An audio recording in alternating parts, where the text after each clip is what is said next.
សូមជម្រាបសួរនិងស្វាគមន៍មកកាន់កម្មវិធីព័ត៌មានសំណង់និងអចលនទ្រព្យប្រចាំសប្តាហ៍ជារៀងរាល់សប្តាហ៍យើងតែងលើកយកព័ត៌មានសំខាន់ៗ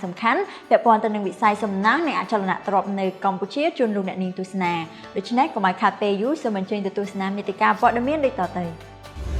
បំណងដ៏ធំរបស់សម្ដេចហ៊ុនសែនគឺកសាងហេដ្ឋារចនាសម្ព័ន្ធតភ្ជាប់កម្ពុជាថៃវៀតណាមប្រើប្រាស់បច្ចេកវិទ្យាថ្មីនៃការផ្លុំបំបែកខ្សាច់សមុទ្រទៅជាខ្សាច់សម្រាប់សាងសង់កិច្ចសន្យាសាងសង់ផ្លូវចំនួន34ខ្សែក្នុងខេត្តព្រះសីហនុនឹងចាប់ផ្ដើមក្នុងខែវិច្ឆិកាសភាពាណិជ្ជកម្មអឺរ៉ុបពិភាក្សាពីគុណភាពសំណង់ខណៈឧស្សាហកម្មនេះកំពុងរីកចម្រើនខ្លាំងមិនមានការថមថយឡើយចំពោះការទិញលក់អចលនទ្រព្យនៅកម្ពុជានាពេលបច្ចុប្បន្ន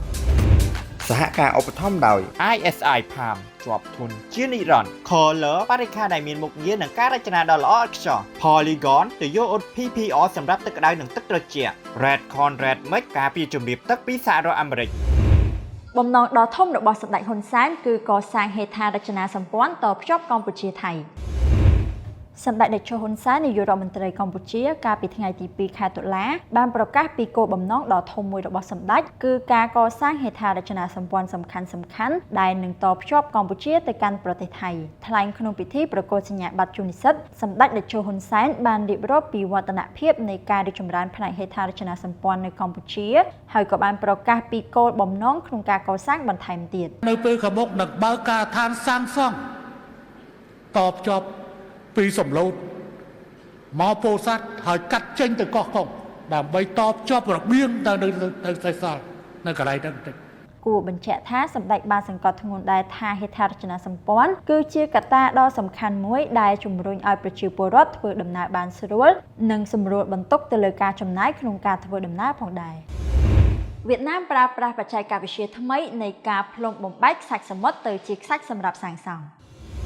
រោងចក្រស្ថិតនៅកោះភូគុកឬហៅថាកោះត្រល់ផ្នែកខាងត្បូងនៃប្រទេសវៀតណាមបានបើកដំណើរការដើម្បីបំលែងខ្សាច់សមុទ្រទៅជាខ្សាច់សំណង់ប្រភេទល្អបានប្រមាណជា200ម៉ែត្រគីបក្នុងរយៈពេលតែ1ម៉ោងការបើករោងចក្រនេះគឺស្របពេលដែលតម្រូវការខ្សាច់សំណង់ជាសកលកំពុងមានការខ្វះខាតដោយសារខ្សាច់ប្រភេទល្អគឺរំពឹងថានឹងអស់នៅឆ្នាំ2020ខាងមុខនេះគួររំលឹកថានៅក្នុងឆ្នាំ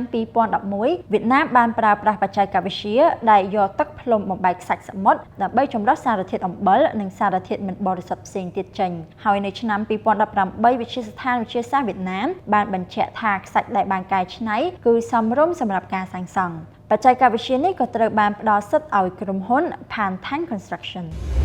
កិច្ចសន្យាសាងសង់ផ្លូវចំនួន34ខ្សែក្នុងខេត្តព្រះសីហនុនឹងចាប់ផ្ដើមក្នុងខែវិច្ឆិកា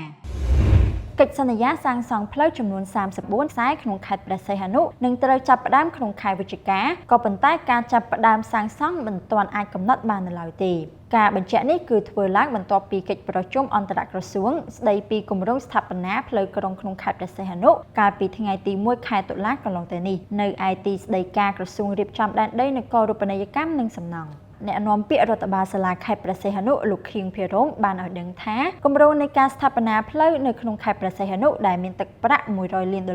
គ្រោងចុះកិច្ចសន្យាជាមួយក្រុមហ៊ុនទទួលការស្ថាបនានៅដើមខែវិច្ឆិកាអ្នកនាំពាក្យរូបនេះបានសង្កត់ធ្ងន់ថាគម្រោងនេះនឹងផ្ដល់ប្រយោជន៍យ៉ាងធំធេងដល់ខេត្តព្រះសីហនុនិងជាដង្ហើមនៃសេដ្ឋកិច្ចគួរបញ្ជាក់ថាផ្លូវល្បឿនលឿនតម្លៃ$2000លានអាមេរិកតភ្ជាប់ពីភ្នំពេញខេត្តព្រះសីហនុបានបើកការដ្ឋានសាងសង់កាលពីខែមិថុនាកន្លងទៅនេះគឺរំពឹងថានឹងអាចបញ្ចប់ការសាងសង់មុនផែនការដើមពោលគឺចាប់ជាស្ថាពរនៅខែកញ្ញាឆ្នាំ2022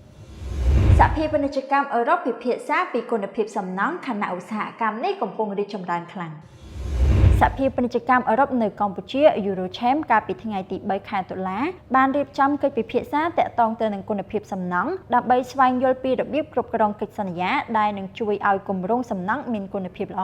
កម្មវិធីនេះមានការចូលរួមពីធុរកិច្ចជនពាក់ព័ន្ធវិស័យអចលនទ្រព្យនិងសំណង់ប្រមាណជា80នាក់លោក Michel Kazan អ្នកសម្របសម្រួលកម្មវិធីនិងជានាយកគ្រប់គ្រងក្រុមហ៊ុន Archetype Cambodia បានមានប្រសាសន៍ថាកម្មវិធីនេះធ្វើឡើងគឺដើម្បីសិក្សាពីការធ្វើកិច្ចសន្យាដែលអាចជួយឲ្យអ្នកអភិវឌ្ឍទទួលបានគុណភាពសំណង់ល្អនៅពេលបញ្ចប់គម្រោងសាងសង់Willkommen លោក Stefan Bigo ជានាយកគ្រប់គ្រងនិងដៃគូក្រុមហ៊ុន LBL International បានសង្កត់ធ្ងន់ថាគុណភាពសំណង់គឺជាការអនុលោមទៅនឹងលក្ខខណ្ឌមួយចំនួនហើយកិច្ចសន្យាគឺជាមូលដ្ឋានគ្រឹះដ៏សំខាន់ បន្ថែមពីនេះលោក Gillian Burnett សហស្ថាបនិកនិងជាប្រធានសមាគមអាស៊ីសម្រាប់ការគ្រប់គ្រងកិច្ចសន្យាក៏បានយល់ស្របពីសារៈសំខាន់នៃកិច្ចសន្យាលោកបន្តទៀតថាការវិតម្លៃហានិភ័យនិងកំណត់គោលដៅសម្រាប់អ្នកពាក់ព័ន្ធទាំងអស់ក៏មានភាពចាំបាច់ដើម្បីឲ្យអ្នកម៉ៅការអាចអនុវត្តគម្រោងដោយគ្មានបញ្ហាគ្មានការបន្ធូរបន្ថយឯកឧត្តមឆាន់សុរិយផលអគ្គនាយកសំណង់នៃក្រសួងរៀបចំដែនដីក៏បានដឹងថាច្បាប់ស្តីពីសំណង់ថ្មីក៏រួមបញ្ចូលទាំងកិច្ចសន្យាសាងសង់នៅក្នុងជំពូកមួយផងដែរមិនមានការថមថយឡើយចំពោះការទិញលក់អចលនទ្រព្យនៅកម្ពុជានាពេលបច្ចុប្បន្នអគ្គនាយកដ្ឋានពន្ធដារកាលពីពេលថ្មីនេះបានប្រមូលចំណូលពន្ធចំនួន$1952 លានអាមេរិកដែលក្នុងនោះក្នុងចំណោមពន្ធសំខាន់ពន្ធប្រថាប់ត្រាលើការផ្ទេរសិទ្ធិកាន់កាប់អចលនទ្រព្យបានកើនឡើង60កណ្ដោសញ្ញា 18% បើប្រៀបធៀបទៅនឹងរយៈពេលដូចគ្នាក្នុងឆ្នាំ2018លោកសនសៀបអ្នកជំនាញផ្នែកអចលនទ្រព្យនិងជាស្ថាបនិកក្រុមហ៊ុនអចលនទ្រព្យ Key Real Estate បានយល់ថាកំណើនពន្ធប្រថាប់ត្រាគឺជាសញ្ញាល្អមួយដែលវិស័យអចលនទ្រព្យមានសកម្មភាពផុសផុលឡើងលោកក៏បានបញ្ជាក់ទៀតថាការកើនឡើងនៃចំណូលពន្ធក៏បានបង្ហាញពីការយល់ដឹងពីវិស័យអចលនទ្រព្យកាន់តែច្រើនឡើងរបស់ប្រជាជនទៅលើការទិញលក់អចលនទ្រព្យនៅកម្ពុជាហើយជាពិសេសគឺនៅតំបន់ដែលកំពុងអភិវឌ្ឍដែលអាចឲ្យប្រជាជនរកប្រាក់ចំណេញឬវិនិយោគបម្រើអាជីវកម្មរបស់ខ្លួនគូបញ្ជាក់ផងដែរថាការកើនឡើងនេះគឺស្របពេលដែលរដ្ឋាភិបាលកម្ពុជាបានចាប់ផ្ដើមអនុវត្តមូលដ្ឋានគិតពន្ធថ្មីសម្រាប់ពន្ធប្រថាប់ត្រាក្នុងគោលបំណងដើម្បីបង្កើនប្រាក់ចំណូលពន្ធនិងក៏ដើម្បីឲ្យស្របទៅតាមកំណើននៃការអភិវឌ្ឍរបស់វិស័យអចលនទ្រព្យនៅកម្ពុជា